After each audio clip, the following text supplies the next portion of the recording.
Good morning. This week's episode of the Digital Access Show, I want to go back to basics. The basics of good digital accessibility is good communication.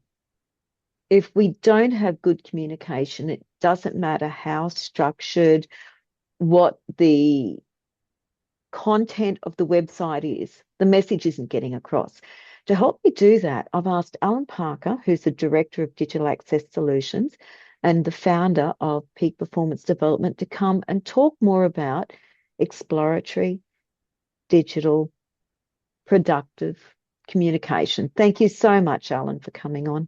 Narelle, as always, it's a pleasure and a joy to be with you, particularly when you want to explore the importance of the role of interactive communication or conversation, and Yeah. how do we make it productive, expansive, or exploratory. And the other E that I like to add Mhm. is how do we make sure it's easy? Yes. We don't have to work hard to get access. We don't have to work hard to be able to receive the information. Yeah.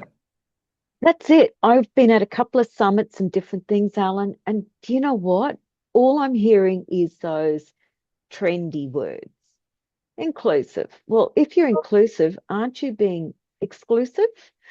Or I can't think of all of them. And to me, it's just making it more complicated. Yeah. The trends. What's a better way to communicate, Alan? Well, I think, Narelle, what you raised there is an important message of how many times do we go to a meeting or to a conference or Mm. go to a website and find a variety of things. And in fact, let me write a couple of them. Yep. One of them is you flagged what I call habitual words Yeah. that are short on understanding. Yes. Yeah. So that they sound good, but we're left going, I wonder what that actually means. Yeah. Ex- Exactly, Alan. And when a person is missing one of the five senses or has a disability, whether it's doesn't matter what it is, it doesn't matter. Yeah. If you Yeah. don't understand the way it's being used, Yeah. it's waste. Yeah. I'm going to use one of those words. Yep. Yeah. And one of them that frequently turns up is we want to go, how can we empower somebody? It's a commonly used one. It is. How do we create better engagement is another one. Yep. In the world of business transaction is how do we ensure accountability? And they're really good, big, nice words. But what's empowerment mean? Yeah. Yeah. Yeah. What's empowerment mean? Empowerment is a meaningless term unless I can actually access what's being provided. Empowerment assumes that I'm not empowered. Yeah. Yeah? Empowerment could mean a whole variety of things. Mm. We've got to get better at using words that are meaningful, I think is number one. How do we Yeah. have words that actually tell the person what it is we're talking about? See, if we look at your screen behind you, you've got the Digital Access Show. Yep. Yeah, it's digital. We know what that means.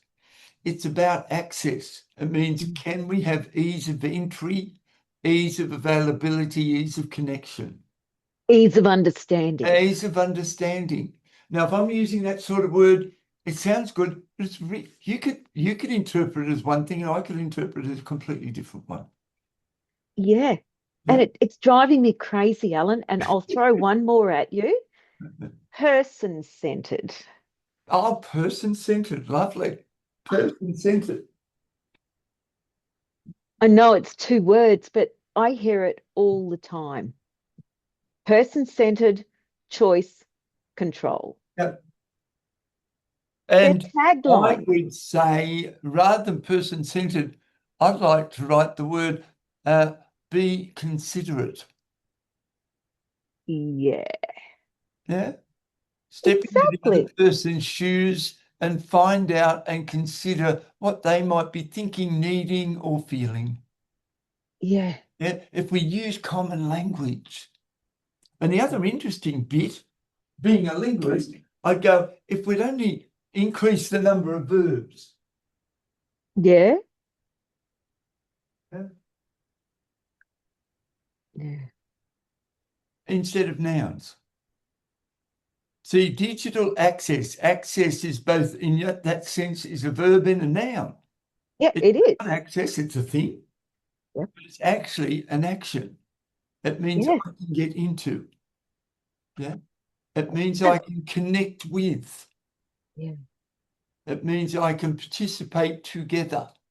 Yes. And if we were just to get into pulling our language back to describe what we're talking about, not big words that generalize and can mean anything. If we do They're all, yeah. thing, we say, Every word you've written up, it's a marketing term. yeah, It's yeah, not a people term. It's not a communication term, is yeah, it? yeah. Now, going back to your people-centered, Yeah. um, that's it's become very common, that one. Yeah. I'm sort of saying people-centered. Um, is it about you and me having a better relationship? Mm. Is it about you and me actually connecting with each other? Is it about you and me having rapport and feeling comfortable with each other? Is it about you and me giving enough time and pausing, pardon me, and not rushing? Yeah. Yeah. Simply to go, oh, Narelle, tell me more about that. How simple is that? Now, in digital design, they often give you a headline and then go, more information. Mm. When we're interacting with another human being, it'd be useful for us to do that one. Yeah. The other thing is you'll notice what I've done with the chart, one word at a time, Yep. and describe the word, talk about the word, but just one word at a time, simple. You'll notice I've gone red, blue, purple. Yep. I changed the color.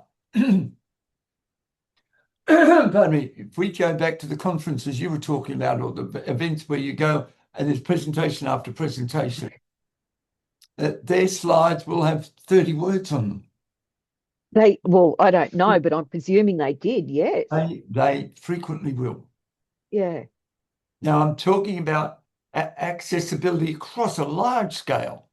I'm talking about people with a disadvantaged processing system in some form, Yep. which at some level we all have. Yes. But it doesn't matter whether it's in words or in written form.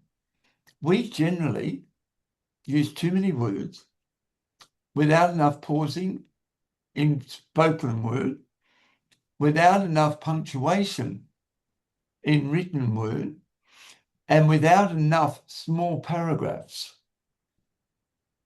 Because I know that if I look at a page of print and it's got paragraphs of 10 lines, we know through research that if the more lines there are in the paragraph, the less likely or inclined somebody is to read it.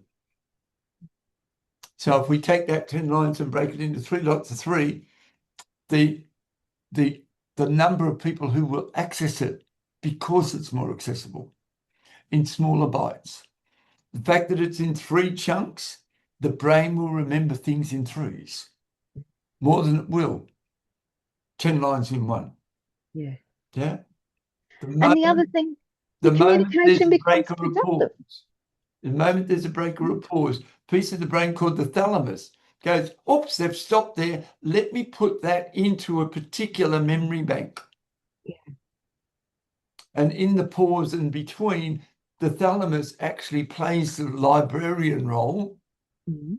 And then when you finish the document and you want to think about it, the thalamus will go and find them because it had time to put them in the places particular to that information.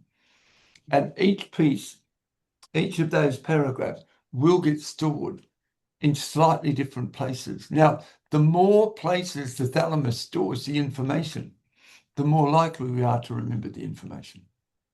Yeah. So important.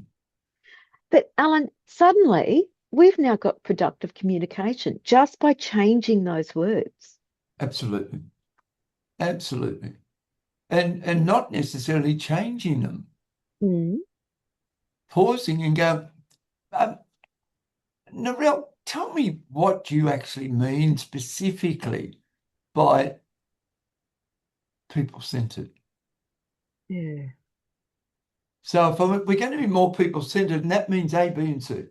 Yeah. Now, if we did more A, B, and C, and we remember more in threes. Mm. Yeah. Now, if I deliver point A and I don't pause, I go straight on to point B. The thalamus won't have as much time to file it accurately. Yeah. But the pausing in between, the punctuating in between documents, Yeah. vitally important. Now, if we're dealing with somebody like yourself, sight impaired, Mm. and you'll notice I always have my diction much, much more deliberate with you than I do somebody who's fully sighted. Yeah. Because the diction clarity is important. Because you're sighted, when you and I are just talking, I don't use my hands much. No. No. Well, I don't know, but yeah. Yeah. So it's can I in some way, no matter what the circumstance, can I make consideration for the other person, the other party? Mm.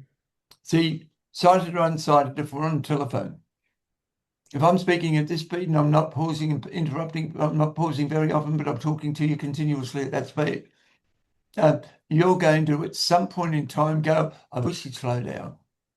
Yeah. Or at some point in time, you're going to go, oh, I wish you'd pause. I've got a really important question to ask. Mm. Yeah. And that's interesting. I was a couple of podcasts ago, I talked to a lady called Marissa Spazzaro, Alan. Yes. I think she's Maltese or Greek heritage, parents born overseas. She's blind, never had sight. Right. And she made 2 points. One was, as a young child, she could feel the books. She Yes. couldn't even see the letters. So she got really frustrated. She learnt Braille, and it was like the whole world opened up for her. Absolutely. Okay. Absolutely. However, when she went to university, they said Braille's out. You have to do audio. She couldn't do it. Mm-hmm. It was overwhelming for her. Yeah. Now, Narelle, there's no doubt as a brain scientist, I go, yes, that's true because she's been doing Braille and she's been developing those sensory neurons Yeah. in the what's called peripheral and procedural memory. Yes. So it's physical activity. Hmm. Yeah. And that's a particular piece of the brain that will get developed and strengthen and grow. Yeah. When that's switched off and that's not available, and they go, you've got to do auditory learning, her brain then goes, oh my goodness, I've been so used to getting it in one system. Those neurons that do the auditory have actually pruned and reduced. Okay. They're Yep. still there. It's a little bit like, go back 40 years ago, Mhm. I did some study in speaking German. Yes. If you said to me, put a sentence together in German today, I couldn't tell you. A Yeah. sentence are pruned. Yep. However, I only need to be in Austria, Germany, Switzerland for a short, just days. And all of a sudden, I still can't speak it, but I can start to hear it. Mm. And that's just the neurons have been, because they haven't been activated. And this is really understanding the science of how a human being receives information and learns. Yeah. And we run into one of the difficulties we run into, oh, I can't get it through that system because I've got a disability. Mm. And I go, you can't get it yet or now. Yes. Yeah, or now. Yeah.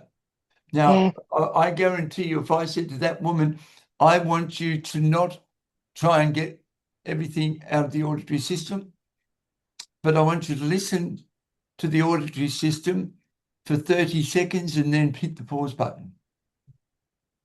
And then write down what you've heard in just And didn't it? 3 words. And I've got to tell you, our Yeah. mutual friend Mark Muscat basically did that with her. Yes. What he did was he got a braille keyboard Yeah. so she could feel with the braille and she Yes. could hear it. Yeah. She uses audio all the time now Of course. because he brought Mark. Well, we know how great Mark is. And Mark was able to join the two together. Turns out she's a visual learner, Mhm. and that's how he did it. So now she is very competent using screen readers, everything else. She writes books, she Yeah. does community radio, all because he taught her how to join the two together. We've just got to realize when we say we can't do something, we've got to say yes. Yeah, Yeah. yeah. And Because I agree with you. we can't affirm our limitation or dysfunction. Yeah. We've got to go, yes, that is. Take my own experience, could not read Yeah. for 30 years. I just got very innovative about how to get information. Mm. Yeah. I grew big ears and became a really, I never stopped writing notes. Yeah. And then I learned that if I wrote in different colors, it'd improve my memory. So I alternate. I have those pins that you change colors. Yeah. And grow the colored neurons. And it's a piece of the brain called V4. Mm. V4, if you write in 3 different colored pins, V4 will put that information in long-term memory. Yeah. Fascinating, isn't it? People doing web design for people who do have sight, Yeah. make sure you're using enough contrast colors. Yeah. Don't have the same color all the time. Now, the people with brand obsession go nuts Mm. because they always want their slides to look exactly the same. And I go, do them differently. The brain remembers difference more than sameness. Yeah. If you and I are working on the videos that we have in the Peak Library, Mm. and we're now captioning them Mm. so that the people who are auditorily restricted in their Mm. ability to hear it now have it to be read. Now, Yeah. I know that while they're actually reading the caption, they're actually now saying that inside their head at the same time. So it's stimulating the auditory function. Yeah. It's just fascinating, Alan. And while we've been talking about all this, how many years? When did TV come in? Early 50s, late 40s? Late, I think I was 6 Yeah. when we got our first television. So, So that was mid 50s. so before that, all you had was radio and Yeah, book. absolutely. So everyone knew how to listen. Yeah. Well, TV. I was fourth of 9 children. 11 Yeah. of us sat around the radio listening to serials. Yeah. Yeah, listening to information and interviews. Yeah. Yeah. So listening was a much, much more demanded of set of neurons. Yeah. Yeah. The visual Uh, senses see the people who want to gather information from a video clip. mm, Yeah. That'll give strong neurons to their visual recall. yeah. But it'll reduce the likelihood of them reading quickly. Yeah. Yeah. And the more we go, the world has got to be designed with sensory multiplicity. Mm, We've got to have a whole variety of different ways of doing things. mm, And particularly in web design. Yeah. We've really got yeah. to step back and go, what do we know about the human brain? And what's it telling us that we could actually get experimental with that we could do exploration and test and trial things out. Yeah. If we Every if we were to find a person or a company who had a piece of software that designed a piece of software and said, here's what it is, we're giving you the capacity to make 5 changes or suggestions to it. Would you please redesign it and make that available for 5 minutes every time somebody's interacting to readjust something, redesign it? I contribute to redesign every time I go to a website. I can't believe how difficult websites are to work out where do you go next. No. Yeah. And it's a common issue, Alan. I couldn't even find an email yesterday, and I happened to be talking to a friend in Melbourne. She started looking for, and it's a Queensland company. So she's actually looking for emails and texting me all these emails and saying, try this one, try this one. Yes. And Yeah. you know what? We didn't find the email we needed. I ended up ringing the company and they said, oh, no, it's none of them. Yeah. Well, what's your website for? Narelle, Alan, I think 2 things in closing. We know this to be scientifically true, no matter who you are or what your abilities or disabilities are. Mhm.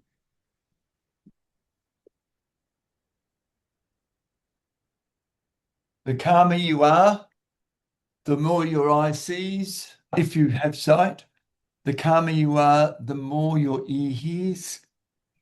The calmer you are, the more your brain will produce the words that you want to say. The calmer you are, the more clear you'll get about what you feel and what you think and what you decide. The calmer you are, the less mistakes you'll make. The calmer you are, the fewer things you'll leave incomplete. The calmer you are, the clearer the reception between 2 human beings is. And Yeah. we can just make sure that no matter what situation, if we want to receive something, have access to it, receive it, and understand it. The frequency with which I pause and breathe is the one thing that I always have power of.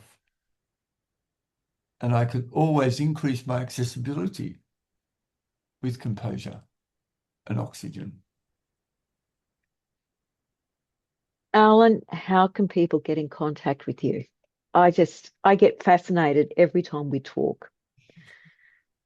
Narelle, a variety of different ways. Just Google Allan Parker OAM, because there Yeah. are a few Allan Parkers, but if you put the OAM after it, you'll get me. Mhm. If you go to the Peak website, www.peakpd.com. And for accessibility purposes, you might notice that I said it and then repeated it with punctuation. Yeah. 2 different ways. You can contact us by sending an email. Do Yeah. an old-fashioned email to front desk, FRONTDESK, at peak, PEAK, P for Peter, D for Donald.com. That's front desk at peakpd.com. Alan, thank you. I think we've just explained how the basics of communication need to be to get the Yeah. message across. And we have just scratched the surface. Oh, yeah. It's It, just the surface. it is. As And can I, always, as always, it's just a pleasure. Thank you. yeah. And can I tell everyone, if you want to read some really good books, Alan has a number of books out. The Negotiator's Toolkit, absolutely brilliant. I haven't read Would, Could, Might yet. That's on my list. Can I just jump in and say Wood Could Might is not a book. Oh no. It looks like a book. Okay. It's And proper and it's got pages, but it's actually a course. okay. It's a 6 to 12-month course, and Mhm. I ask you to stop reading about every 8 or 9 pages and then give you tasks to do.